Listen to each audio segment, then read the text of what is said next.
నమస్తే.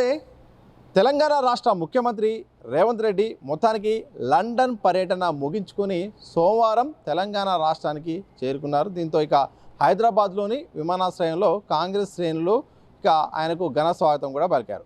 చాలా కీలకమైన పర్యటన ఇది. ఎందుకంటే ఒక రెండు అంశాల చుట్టూ కూడా సీఎం రేవంత్ రెడ్డి ఏం చేయబోతున్నాడు అనే దానిపైన కూడా సర్వత్రా చర్చ కూడా నడుస్తుంది.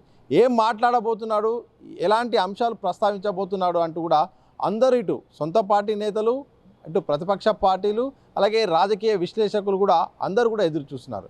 ఎందుకంటే స్వయానా సీఎం రేవంత్ రెడ్డి లండన్ పర్యటనకు వెళ్ళారు. ఆ తర్వాత అమెరికా పర్యటనకు వెళ్లాల్సిన షెడ్యూల్ ఉండే, కానీ కేంద్ర ప్రభుత్వం అయితే మాత్రం ఆ యొక్క పర్యటనను రద్దు చేసింది. నిబంధనలకు విరుద్ధంగా ఉంది, సరైన విధానంగా ప్రోటోకాల్ లేదు, ఆ షెడ్యూల్ కూడా ఏం పూర్తి స్థాయిలో వివరాలు లేవు, అందుకోసమే ఈ పర్యటనకు మేమైతే మాత్రం అనుమతించేది లేదంటూ కూడా విదేశాంగ శాఖ అయితే మాత్రం ఇటు రేవంత్ రెడ్డి పర్యటనను అడ్డుకోవడంతో ఆయన ఇక మధ్యంతరంగా అర్ధాంతరంగా ఇక లండన్ నుండి ఆయన అనుకున్న లక్ష్యం నెరవేరక ముందే హైదరాబాద్కు రావాల్సిన పరిస్థితి కూడా వచ్చింది. దీంతో కేంద్ర విధానాలపై ఏం మాట్లాడబోతున్నారు, నిజంగానే టెక్నికల్గా ఏమైనా తప్పు జరిగిందా? ఒకవైపు సీఎంఓ సంబంధించిన అందరు అధికారులు కూడా అమెరికా పర్యటనలో ఉన్నారు, కానీ సీఎం రేవంత్ రెడ్డి ఒక్కడు మాత్రమే వెనక్కి వచ్చాడు. ఇది కావాలని రాజకీయంగా పొలిటికల్ ఇన్ఫ్లుయెన్స్తో జరిగిందా, లేక ఇది టెక్నికల్లో సరిగా అధికారులు సరిగా పాటించకపోవడం వల్ల, నియమ నిబంధనలు పూర్తి స్థాయిలో మార్గదర్శకాలు సరిగా అమలు చేయకపోవడం వల్ల జరిగిందా లేదా అనేది మాత్రం ఒక సస్పెన్స్గా ఉంది. ఇక కేంద్రం చెప్పే క్లారిటీ కేంద్రం చెప్తుంది, రాష్ట్ర ప్రభుత్వం చెప్పే క్లారిటీ రాష్ట్ర ప్రభుత్వం చెప్తుంది, కాంగ్రెస్ పార్టీ చెప్పే అంశాలు కాంగ్రెస్ చెప్తుంది. సో ఆయన ఇక ఏం మాట్లాడబోతున్నాడు, నిజంగానే ఆయన పర్యటనపై ఎలాంటి అంశాలను ప్రస్తావించబోతున్నాడు, నిజంగానే పెట్టుబడులను ఆకర్షించడానికి వెళ్తున్న సందర్భంలో గుజరాత్కు నష్టం జరుగుతుందనో, లేకపోతే కేంద్ర ప్రభుత్వానికంటే ఎక్కువ రాష్ట్ర ప్రభుత్వానికి పేరు వస్తుందన్న కారణంతోనే ఈ పర్యటన రద్దయిందా లేదా అనే దానిపైన కూడా ఇటు కాంగ్రెస్ అయితే మాత్రం ప్రధానంగా చెప్తుంది, కావాలనే అడ్డుకునే ప్రయత్నం చేశారు, పేరు వస్తుందని పెట్టుబడులు వస్తుందని కూడా ఇక్కడ కాంగ్రెస్ అంటుంది. మరి ఇదే సందర్భంలో ఆయన ఎలాంటి ప్రకటన చేయబోతున్నాడు, ఎలాంటి అంశాలను ప్రస్తావించబోతున్నారు, ఎలాంటి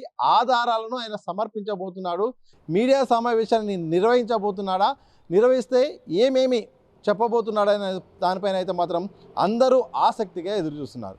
ఇది ఒక అంశం, చాలా ముఖ్యమైన అంశం. ఇదొక అంశం అయితే ఇక రెండో అంశం తెలంగాణ రాష్ట్రంలో ప్రధానంగా కొండ సురేఖ ఫ్యామిలీ సంబంధించిన అంశం అయితే మాత్రం చాలా సీరియస్గా చర్చ జరుగుతుంది. ప్రధానంగా కొండ సుష్మిత చేసిన వ్యాఖ్యలు, ఆ తర్వాత షోకస్ నోటీసులు కొండ సురేఖకు పంపడం, నాకేం సంబంధం లేదు, ఆమెకు నాకేం సంబంధం, నా కూతురు చేసిన దానికి నాకు ఎలా నోటీసులు ఇస్తారంటూ కూడా సీఎం రేవంత్ రెడ్డిపై చేసిన వ్యాఖ్యలను ఖండించకుండా కూతుర్ని కూడా వెనకేసుకొచ్చే ప్రయత్నం చేయడం, ఆ తర్వాత జరుగుతున్న పరిణామాలు, ఇటు కాంగ్రెస్ ఎమ్మెల్యేలు కూడా దాదాపు 20 మందికి పైగా అందరూ కూడా బయటకు వచ్చి లేదు లేదు ఆమె క్షమాపణ చెప్పాల్సిందే, పార్టీ పరంగా ప్రభుత్వ పరంగా కూడా చర్యలు తీసుకోవాల్సిందే అంటూ కూడా ఇటు కాంగ్రెస్ పార్టీ నేతలైతే మాత్రం చాలా గట్టిగా ఉన్నారు. ఇలాంటి సందర్భంలో ఇక క్రమశిక్షణ కమిటీ అయితే మాత్రం నోటీసులు ఇవ్వడం, ఆ తర్వాత ఈ అంశాన్ని పరిశీలిస్తున్నామని చెప్పడం, ఏఐసిసి దృష్టికి కూడా తీసుకెళ్లడం, ప్రస్తుతానికైతే మాత్రం ఈ అంశం పెండింగ్లో ఉంది. ఇప్పుడు కొండ సురేఖ పై అన్న చర్యలు తీసుకుంటారా ప్రభుత్వ పరంగా, లేకుంటే కొన్ని రోజులు నాంచి విస్తరణలో భాగంగా పదవి తొలగిస్తారా లేదా అనేది కూడా ఒక ఆసక్తికరమైన పరిణామం అయితే నడుస్తుంది. లేటెస్ట్గా అయితే మాత్రం ఆదివారం కాంగ్రెస్ పార్టీ జాతీయ అధ్యక్షుడు ఖర్గేను కొండ సురేఖ గారు కలిశారు, ఆమె యొక్క సంబంధించిన విషయాలు కూడా చెప్పారు. మరి పార్టీ ఏం తీసుకుంటుందో, ఎలాంటి స్పందన రాబోతుందో అనేది కూడా ప్రస్తుతానికి ఒక పెండింగ్లో ఉంది.